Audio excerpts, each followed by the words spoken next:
come to find out, he has a kid who he wants to protect, from getting any of this. So his reasons weren't for what we thought they were. His reasons were for health reasons, and some people just are scared of getting hurt, like what's his name, the kid that played for the Spurs, 3-point shooter. Exactly, Bertans, right. And so Bertans, he just want to get hurt. He's got a big payday coming. He's not going to go into some weird NBA rush thrown together season, have a tragic injury and lose out on a big life-changing payday. I think there's some racial things in there too, because no one has blinked an eye that he said that, and I think if he was black, he might get more shit. But I no need to bring that up. But I think those were several good points. That it's three different kinds of guys, but it's still a small a piece of it. I want to let him get to the end of it. I'm gonna play 2 more minutes of this, and then we'll move on. Hold on. 3, if not more, schools of thought as to why not play, why to not play.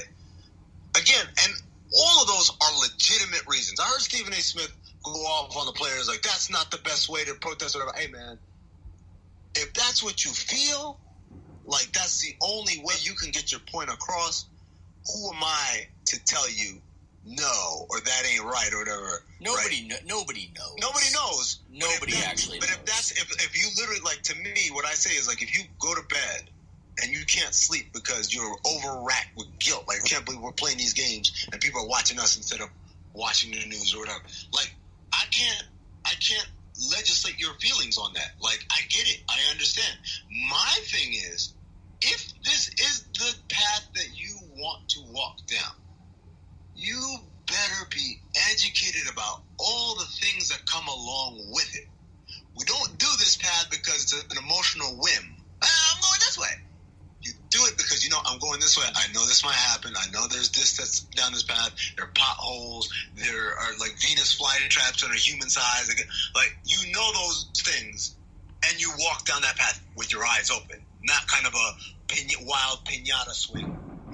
And that's my whole thing with this. I think that's such an amazing point, and he goes on and says a whole bunch of other things that'd probably be a copyright infringement to keep playing. But it is an amazing and sober look at it. And then later on, he talks about us Nets fans, which I think was very fair. Like, we're looking at it from an emotional point of view, like sticking back by our guy, but Kyrie is proven to be weird, and I'm sorry if let's say something crazy in the world happens and it's the zombie apocalypse.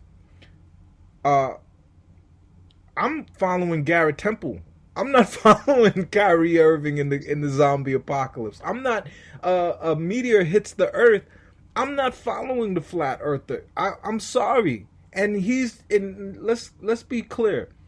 Our future lies in that guy's hands. We need him to play 7 games of a playoff series to bring a championship to New York City that I think we deserve. However, I just think we took it way too, like, Nets fans turned Kyrie Irving into Malcolm X in a week. And I haven't seen that guy. And I don't think we should be stressed about it. And I don't think we should, as a legion of Nets fans, be jumping down people's throats like Stephen A. Smith and these other guys who are meant to be provocative. They're meant to say things that make us kind of go, what? But at the same time, if you take a sober look at it, like what Amin is saying is deadly important. You can't say and endanger the livelihoods of 99.9% of the league that makes hundreds of millions of dollars less than you. You can't put their financial futures at risk on a whim, on some feelings that you're having. You better have a plan. You better have a list of demands. You better say, hey, we're not playing unless this gets fixed. And none of that happened. It just was like I smell something fishy. What do you smell, Kyrie, and how come we haven't heard from you? Yeah, I mean, look, I think I said this on the last podcast, and I'll continue saying it. I think Kyrie continues to get flack for things that he necessarily shouldn't get flack for, and I think he gets a pass for things that he should not get shouldn't get a pass for. And so, like, I think if he wants to make a stand about not playing for the reasons that he's given, which I think a lot of people have agreed and or disagreed that they're justified, like, that's fine. But I think people also want to see him walk the walk and not just talk the talk. And so, but look, like Kyrie, I think also, I think the thing that people find frustrating about Kyrie, and I know, like, we've talked about this, is like he's got a little bit of the Kanye effect, where you don't really know what he believes and you don't really know what he says to evoke some type of reaction and or emotion. And because of that, it makes parsing through everything that he says and does incredibly difficult. And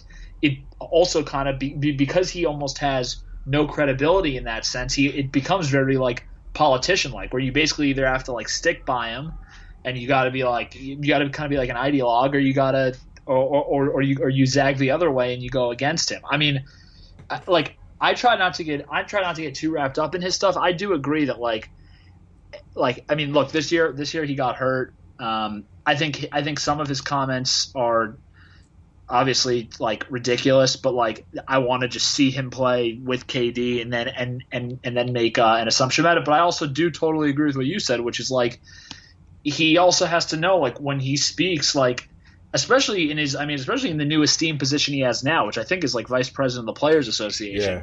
Yeah.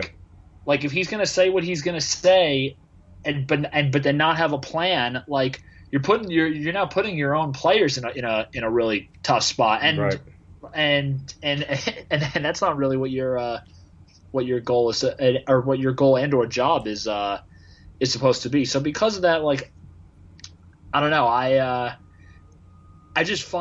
find generally his, like, going through all of his ups and downs and his ebbs and flows to be difficult because of that. But I do think he, like, look, like the one thing I gotta say that I'll say against Kyrie is, like, he has to, the one thing that he has not seemed to get yet, for someone who I actually do think is super bright, is that, like, because of who he is, because he's like this like Nike ambassador, top 10 guy, future Hall of Famer, good looking guy, all this stuff. Like, he thinks that like that when he says something, he kind of brushes off and he's like, oh, I can't believe you guys took it seriously, which is like, dude, like, you're a celebrity. Welcome to the culture. Like, well, this is.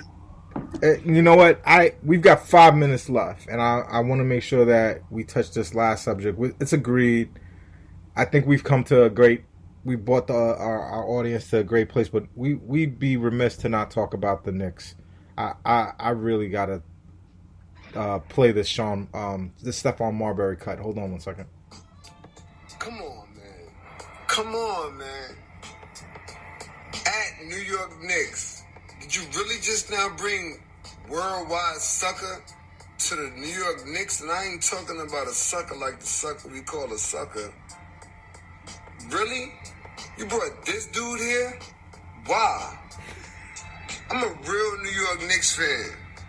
I've been a New York Knicks fan since I was a spit. Come on, Dolan, man. You gotta be kidding me, man. You brought this dude here? Hey, I hope that recorded well, because Stephon is great, but the Knicks, I'm gonna give the Knicks my last 2 minutes, and then you can finish. You can end it out, bring us to a close, Sam. They literally hired the archetype for the characters on the He Got Game movie. I don't know if you guys remember that, right? Yeah. Jesus Sutterworth's the star. He's trying to get tempted to go pro without going to college first. His girlfriend is cheating on him with this scummy agent type of guy. The agent brings the player to the thing. Leon Rose got his start because he was a party promoter and he threw parties with Charles Oakley. Where is the basketball vision? Yep. Where is the guy that you're bringing in that's going to say, you know what, we're going to run the blase blah super pick and roll, spread option. Like, the Knicks are about to package all their kids and send them off for players because Dolan, in his infantile mind, believes that he just hired a basketball mover and shaker. Myers, who was an agent in Golden State, played basketball. I forget the guy's name at the Lakers. He was Chris Webber's and Jalen Rose's teammate at Michigan. Leon Rose is an agent. Yep.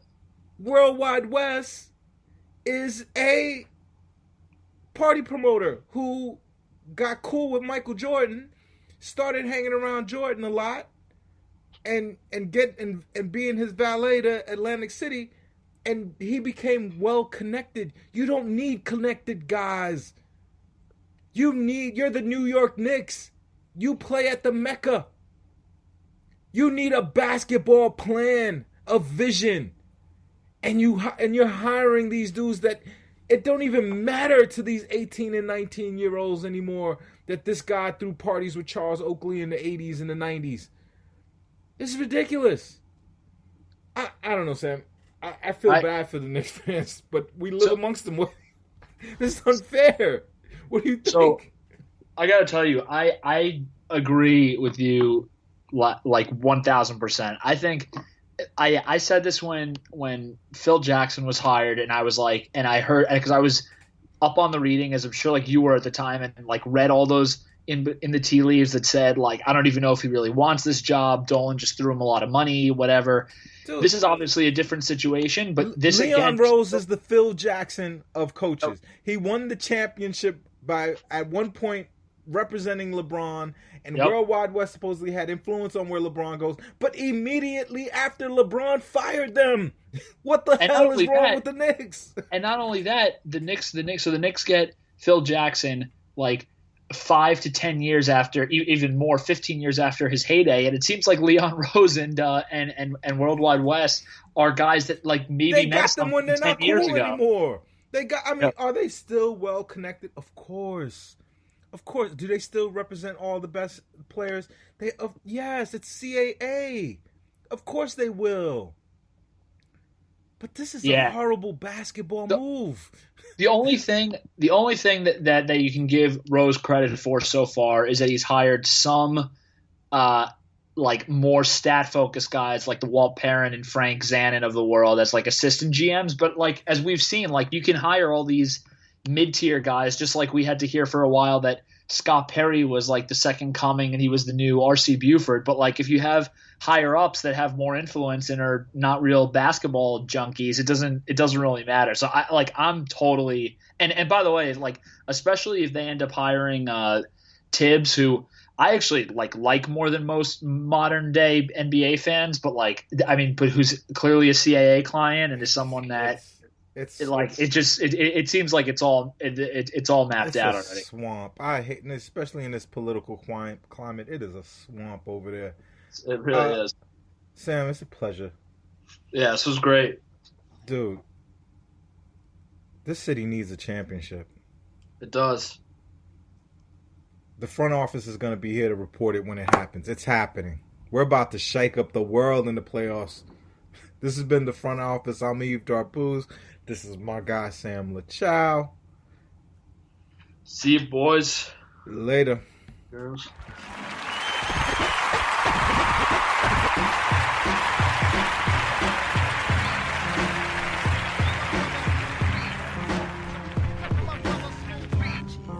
Eventually, I want to,